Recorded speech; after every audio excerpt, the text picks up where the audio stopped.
نبی پاک صلی اللہ علیہ وسلم کے ساتھ جو کچھ ابو جہل نے کیا حضور نے اس کا ذکر فرمایا فرعون بھی بڑا ظالم تھا، پر یہ جو میرا فرعون ہے یہ اس سے بھی سخت ہے۔ فرعون سے سخت کہا ابو جہل کو، لیکن جب اکرمہ بن ابو جہل نے کہا نا میں کلمہ پڑھنا چاہتا ہوں، ناراض نہ ہونا، ہم عزت نہیں دے پا رہے۔ جو 99 خوبیاں ہیں لوگوں کی وہ چھپ جاتی ہیں، پر ایک خامی ساری دنیا دیکھتی ہے۔ یہ ہمارے اندر کی وہ کمزوری ہے جس نے ہمارے علماء اور مشائخ اور بزرگوں تک کو معاشرے کے اندر بدنام کر دیا ہے۔ ہم نے وہ ایک خامی تو دیکھی، پر اس شخص کی ساری زندگی کی خوبیاں چھوڑ دی۔ تیری نظر ایک خامی پہ گئی ہے، اس کا مطلب ہے تیرا اس مکھی سے تعلق ہے جو صرف گند پہ بیٹھتی ہے، پھول اسے نظر ہی نہیں آتا۔ ہماری ہر محفل میں جب کوتاہیاں ڈسکس ہوں گی تو پھر دنیا میں اچھا کون بچے گا؟ رسول کریم عزت دینے آئے، سنو اور یاد رکھو، اکرمہ بن ابو جہل کے بیٹے کلمہ پڑھنے آ رہے ہیں۔ میرے کریم رسول حضرت ابو بکر صدیق فرماتے ہیں میں اس دن اتنا رویا کہ میری داڑھی آنسوں سے بھر گئی۔ نبی کریم فرمانے لگے بھائی مجھے خبر ملی ہے کہ اکرمہ کلمہ پڑھنے آ رہا ہے، آؤ ذرا سارے بیٹھو میری بات سنو، حضور حکم کریں۔ تو محبوب نے فرمایا کوئی اس کے سامنے اس کے باپ کو گالی نہ دے، کوئی اس کے باپ کو اس کے سامنے برا کہہ کے نہ پکارے، کوئی یہاں ایک اور بات بھی کرنی بڑی ضروری سمجھتا ہوں، جو پکا بے ایمان کافر تھا، بے ایمان، جب حضور نے منع کر دیا کہ اس کے بیٹے کو تکلیف ہوتی ہے، جس کا کفر نص قطعی سے ثابت ہے، ان الذین کفروا سواء علیہم انذرتهم ام لم تنذرهم لا یؤمنون۔ اس آیت کی تفسیر میں جہاں بھی آپ کھولیں گے پہلا نام ابو جہل کا ملے گا، جس پر نص آ گئی کہ اس کی قسمت میں کفر ہے۔ جب وہاں حضور نے فرمایا باپ کو کافر نہ کہنا، بیٹے کو تکلیف ہوگی، تو تو بتا جب تو حضرت عبداللہ اور سیدہ آمنہ کے بارے میں بات کرتا ہے تو حضور کے دل کو تکلیف نہیں ہوتی؟ شرم نہیں آتی لوگوں کو؟ حیا نہیں آتی؟ حضور کا دل دکھاتے؟ اور دیکھیں عبداللہ کا معنی اللہ کا بندہ ہے، اور جو آمنہ نام ہے اس نام کا حسن تو دیکھیں، ہو درود تجھ پہ بھی آمنہ اور تیرے لال پر بھی سلام ہو۔ تو تھوڑا آپ بھی پہچانا کریں، جو تیری اماں کو برا کہے تو سلام نہیں لیتا، اور جو نبی پاک کی اماں کے بارے میں بات کہتا ہے تو کہتا ہے مولوی صاحب رل مل کے رہنا چاہیے۔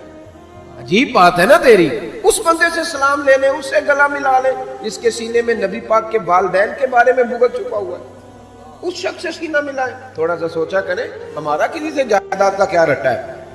تو یاد رکھیں اکرمہ جب آ رہے تھے تو نبی کریم علیہ الصلوۃ والسلام نے فرمایا کوئی اسے اس کے باپ کو اس کے سامنے برا نہ کہے۔ حضرت ابو بکر صدیق کہتے ہیں پھر حضور نے فرمایا کوئی اس کے باپ کا کفر نہ گنوائے، کوئی اس کی زیادتیوں کا ذکر نہ کرے، کوئی اس کے بارے میں کوئی آیت نہ پڑھے، کوئی میرا قول نہ دہرائے۔ حضرت سیدنا ابو بکر صدیق فرماتے ہیں میں رونے لگا تو مجھ سے حضرت ابو دردہ کہنے لگے آپ کیوں رو رہے ہیں؟ تو میں نے کہا میں رو رہا ہوں محبوب کی رحمت للعالمین پہ کہ محبوب یہ کس کے استقبال کی تیاریاں کرا رہے ہیں؟ انہوں نے ساری زندگی تکلیف دی، کن کے استقبال؟ خدا را ساری۔ اب یقین کریں آپ بیٹھ جائیں کسی مجلس میں، ناراض نہ ہونا، علماء نیک لوگوں کی بات نہیں کرتا، اپنی اور آپ کی کر رہا ہوں، ہم کسی محفل میں بیٹھ جائیں نا، ہم نے اب گناہوں کے نام بدل لیے ہیں۔ جھوٹ کا نام ہم نے بہانہ رکھا ہے، میں بہانہ کر چڑھیا سے، حالانکہ سچی بات کیا ہے؟ جھوٹ بولا۔ اور یہ غیبت کا نام ہم نے بدل کے گپ شپ رکھا ہے، تھوڑی دیر گپ شپ کریں۔ وہ گپ شپ کیا ہے؟ بڑے بڑے مذہبی لوگ میری طرح کے جبہ و دستار، وہ ساتھ والی اتنا اپنی جماعت کی تبلیغ کرنا ضروری نہیں سمجھتا جتنا ساتھ والی جماعت پہ تنقید کرنا ضروری سمجھتا۔ یوں لگ رہا جیسے مقابلہ چل رہا ہے مذہبی لوگوں کا آپس میں، ہر آنے والے کو اور ہر ملنے والے کو اور ہر جس آدمی کا نام ہے اس کی کوئی نہ کوئی کوتاہی تلاش کر کے رکھنا ہمارا وتیرہ بن گیا ہے۔ اس مزاج کو بدلنا پڑے گا، جب یہ مزاج بدلے گا تو معاشرے میں حسن پیدا ہو۔ میری طرح جو آدمی بھی تھوڑا سا ممبر پہ بیٹھنے لگتا ہے وہ کہتا ہے میں ہی دین کا کام کر رہا ہوں، جو جماعت بھی کام شروع کرتی ہے کہتی ہے صرف ہم نے کیا۔ بھئی تم نے کیا تو تم سے پہلے غیر مسلم تھے سارے، تمہیں کیسے پتا چلا یہ دین ہے؟ تھوڑا تھوڑا نرمی پیدا کریں، رویوں کو ٹھنڈا کریں۔ حضرت عمر بن عبدالعزیز گزر رہے تھے، لکڑی کے جوتے پہنے ہوئے تھے، ایک بوڑھے بابا جی سڑک کنارے سو رہے ہیں، حضرت کا پیر آ گیا، تو بابا جی اندھیرا تھا، جلدی سے اٹھے. جب بندہ اس طرح ہڑبڑا کے اٹھتا ہے نا اچانک فٹافٹ، تو وہ کچھ سخت بات ہی کرتا ہے. تو بابا جی نے اچانک ٹکر ہو موٹر سائیکل کی بالکل، تو یکدم جملے کیا ترتیب پاتے ہیں آپ اندھے. تو بابا جی نے بھی اٹھتے کہا حال انتم الاعمى، پیر پہ پیر آیا. تو بزرگ کہنے لگے آپ اندھے. اب بڑی سخت بات تھی، معمولی آدمی نہیں، بادشاہ ہیں، اور اکیلے نہیں، 4-5 سپاہی ساتھ ہیں، ہاتھ میں تلواریں ہیں، نیزیں ہیں، برچیاں ہیں. اور یہ وہ دور تھا کہ وہ بادشاہ کہلاتے تھے لوگ، جمہوری حکومتیں نہیں، ان کا سکہ چلتا تھا. اتنے بڑے آدمی کو کہہ دیا آپ اندھے. اس نے کہا آپ اندھے ہیں. حضرت عمر بن عبدالعزیز نا ہلکا سا مسکرائے اور مسکرا کے کہنے لگے نہیں بزرگوں، مجھے نظر آتا ہے. وہ جو ساتھ تھے نا سپاہی، چائے سے کیتلی ہمیشہ زیادہ گرم ہوتی ہے، تو ان سپاہیوں نے تلواریں نکال لی. آپ نے فرمایا تمہیں کیا ہوا؟ کہنے لگے حضور اس نے آپ کو اندھا کہا ہے. آپ فرمانے لگے نہیں انہوں نے تو نہیں کہا. کہا جناب کہا ہے. فرمایا نہیں کہا. کہا جناب کہا ہے. فرمایا بابا جی باتیں تم سے کر رہے تھے مجھ سے کر رہے تھے؟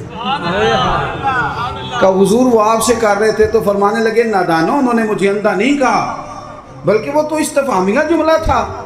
انہوں نے پوچھا ہے کہ آپ اندھے تو نہیں، تو میں نے کہہ دیا نہیں مجھے نظر آتا ہے. اس میں جھگڑے والی کون سی بات ہے؟ یعنی جتن تے ہر کوئی کھیڑے نا، کدی ہارن بھی تے کھیڑ فقیرا، اور جتن دا مل کوڈی پہ گئی ہارن دا مل ہیرا. کسی جگہ کوئی ایسا سٹیٹس ہو، کوئی ایسی جگہ ہو، آپ ہر مقام پہ اگر جہالت ہی کریں گے اور جاہلوں سے ہی آپ بحث کریں گے تو وہ وہیں کے وہیں رہ جائیں گے، پھر تو آگے بڑھ ہی نہیں سکتے، کوئی کام آپ سے ہو ہی نہیں سکتا. نبی کریم صلی اللہ علیہ وسلم تشریف فرما ہیں، جناب صدیق اکبر ہیں. ایک بندہ بار بار حضرت صدیق اکبر رضی اللہ تعالیٰ عنہ پہ تنقید کر رہا ہے، بار بار. حضور خاموش ہیں. جب اس نے حد کر دی تو حضرت صدیق اکبر بولے، فرمایا تو غلط کہہ رہا ہے، میں اس طرح کا نہیں ہوں. آپ نے بات کو گہرائی سے سمجھنا ہے اور خدا را ضرور سمجھنا، اسے تقریر نہ سمجھنا جذبات کا اظہار کر رہا ہوں. ایسے تلخ تلخ لوگ، آپ یقین کریں ہم عقیدہ لوگ، ایک عقیدے، ایک نظریے کے، ایک جماعت کے لوگ، لیکن ایک دوسرے سے دوریاں. ہمارے رویوں نے اس طرح کر دیا ہے کہ ایک شخص اکیلا ہی زندہ ہے، بس وہی ٹھیک ہے، اس کے علاوہ کوئی بھی نہیں. اتنی دوری یار.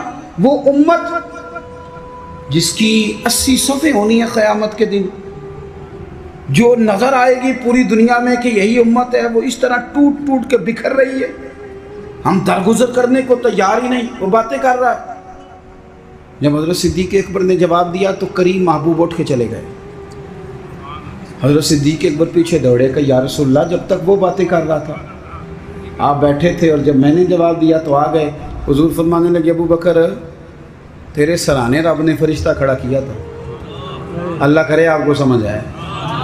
تیرے سرانے فرشتہ تھا، جب وہ بولتا تھا تو تیری طرف سے فرشتہ جواب دیتا تھا.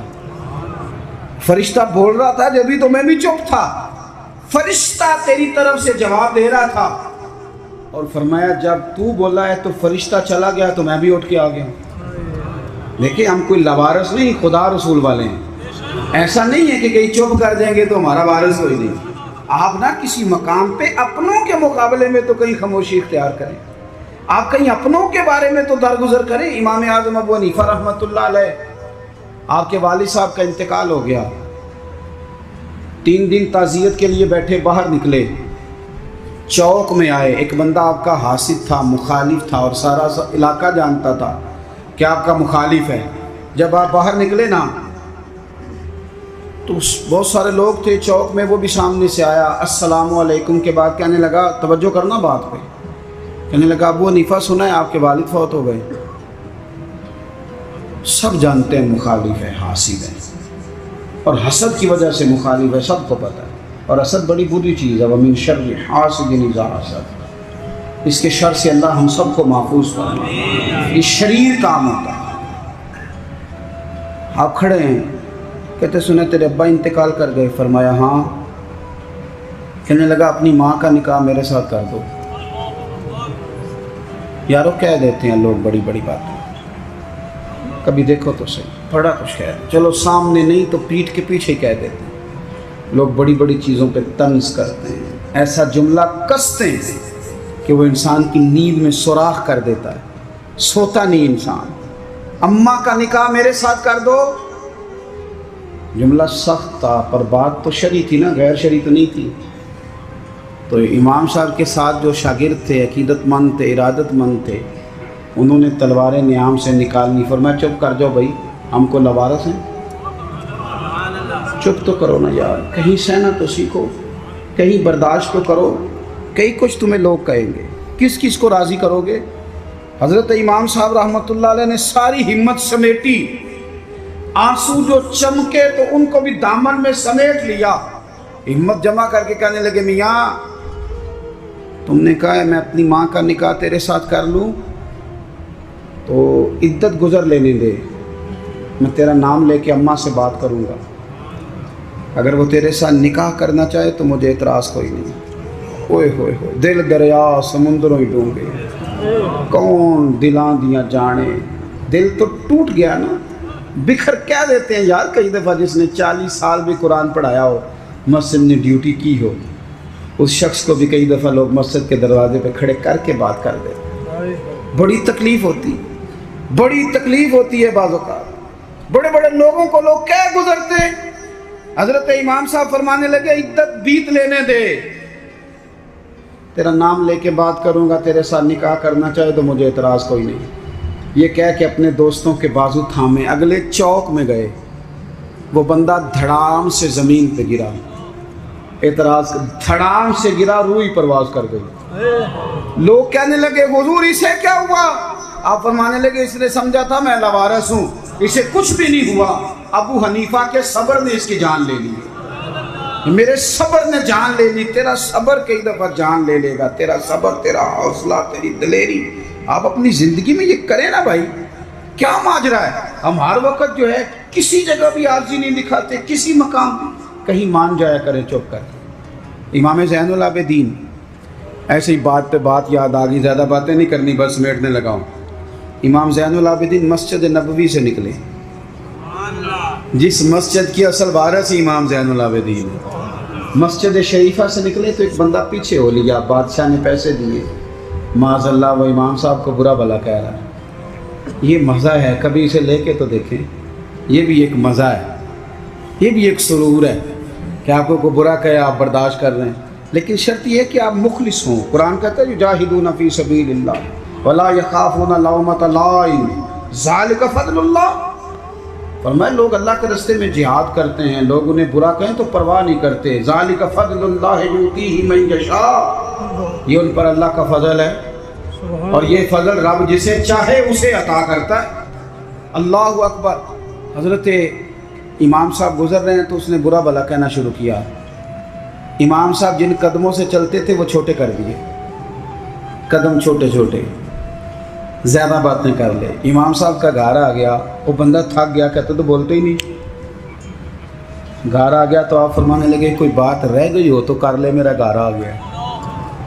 وہ کہتا ہے مجھ پر تو کسی نے بجلیاں ہی گرا دی، پہلے میں نے اخلاق سنا تھا، اب میں نے اخلاق دیکھ لیا، بجلیاں گر گئی، سناٹا چھا گیا۔ جب میں سختے میں آ گیا نا، ہم تو دشمن کو بھی پاکیزہ سزا دیتے ہیں، کہتے ہیں جب میں پورے سختے میں آیا تو امام زین العابدین کہنے لگے ٹھہر جا ذرا، جانا نا۔